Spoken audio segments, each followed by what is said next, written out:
बच्चों, कभी कभी जिंदगी में छोटी छोटी गलतियों की बहुत बड़ी कीमत चुकानी पड़ती है।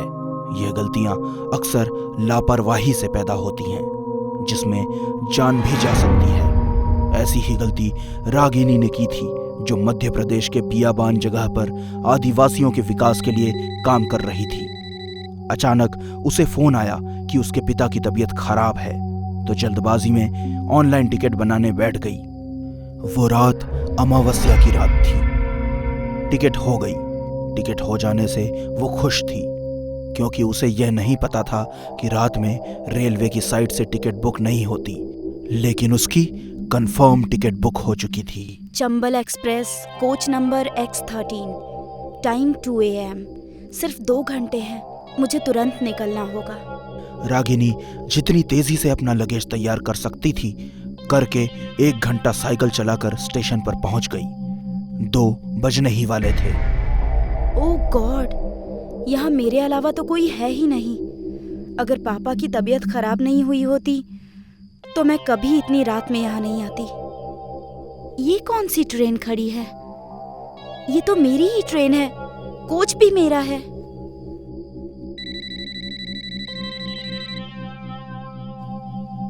हाँ माँ, ट्रेन मिल गई है। पापा कैसे हैं? ग्रेट।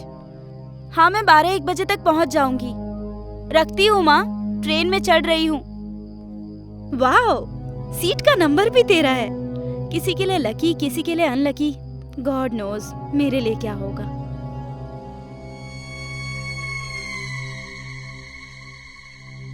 इस बॉगी में तो कोई है ही नहीं। कहीं कुछ गड़बड़ तो नहीं? छोड़ यार रागिनी, इतने एडवांस दुनिया में दकियानूसी टाइप की कुछ मत सोच। जल्दी से फ्रेश होकर सो जा, वरना पूरा दिन खराब हो जाएगा।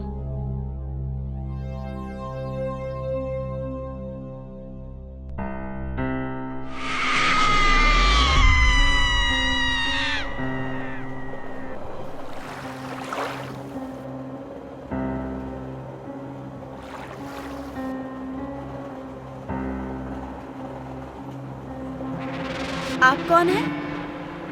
मैं रागिनी हूँ। I'm sorry, रागिनी मैं हूँ, और ये सीट भी मेरी है। किसी के लिए लकी, किसी के लिए अनलकी। ये सीट नंबर 13 मेरी है, और मेरे पापा की तबीयत बहुत खराब है। मैं उन्हीं से मिलने अपने घर दिल्ली जा रही हूँ। प्लीज आप जो भी हैं, मेरी शक्ल का मेकअप करके मुझे परेशान मत कीजिए। मैं पहले से ही परेशान और डरी हुई हूँ। ये सब क्या बकवास है? मेरे पापा की तबीयत खराब है और मैं जा रही हूँ दिल्ली। तू सही कह रही है, ये सब बकवास है, लेकिन यही बकवास तेरी जिंदगी का आखिरी सफर बनने वाला है।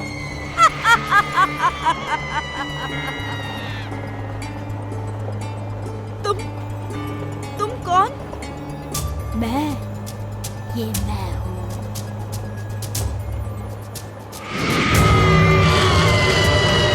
ओह गॉड, बचाओ, बचाओ!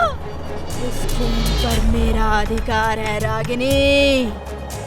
यहाँ मेरे अलावा कोई नहीं तुम्हें सुनने वाला। मैंने तुम्हारा क्या बिगाड़ा है? मुझे छोड़ दो।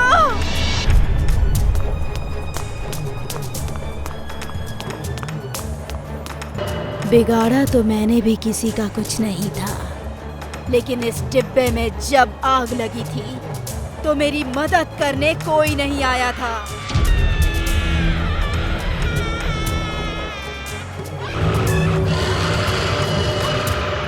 मेरा भी परिवार था, मुझे उन लोगों ने उनके पास नहीं पहुंचने दिया। तब से मैं भी किसी को उसके परिवार से मिलने नहीं देती। लेकिन तुम्हारे साथ जो हुआ उसमें मेरी क्या गलती है? बोलो, मुझे छोड़ दो, मैं तुम्हारे पैर पकड़ती हूँ।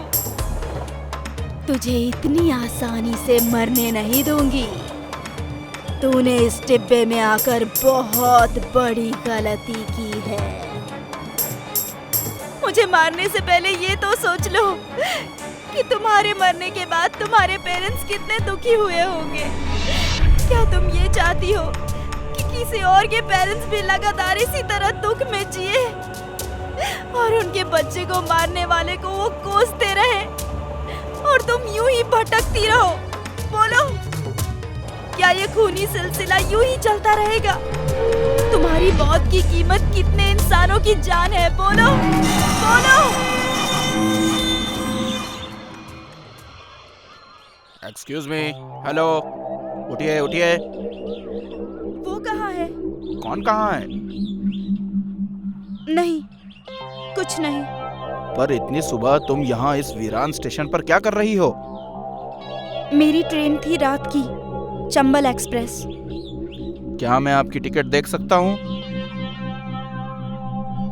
बच्चे, पहली बात तो चंबल एक्सप्रेस रात में नहीं चलती।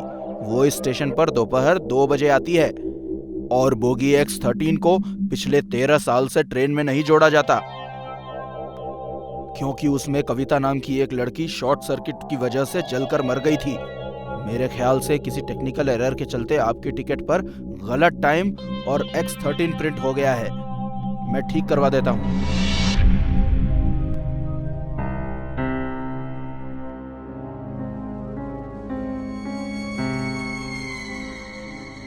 मेरी मर चुकी भावनाओं को जगाने के लिए तुम्हारा शुक्रिया।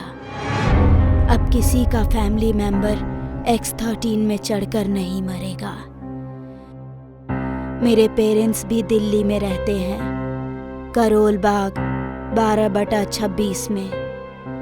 प्लीज उनसे जाकर एक बार कह देना कि उनकी बेटी उनसे बहुत प्यार करती थी। उनकी कविता। रागिनी ने परेशानी में लापरवाही के साथ टिकट बुक जरूर करवा ली थी, लेकिन किस्मत से आज वो जिंदा है और उसकी वजह से कई और लोग मरने से बच गए। मगर हर किसी की किस्मत रागिनी जैसी बुलंद नहीं होती।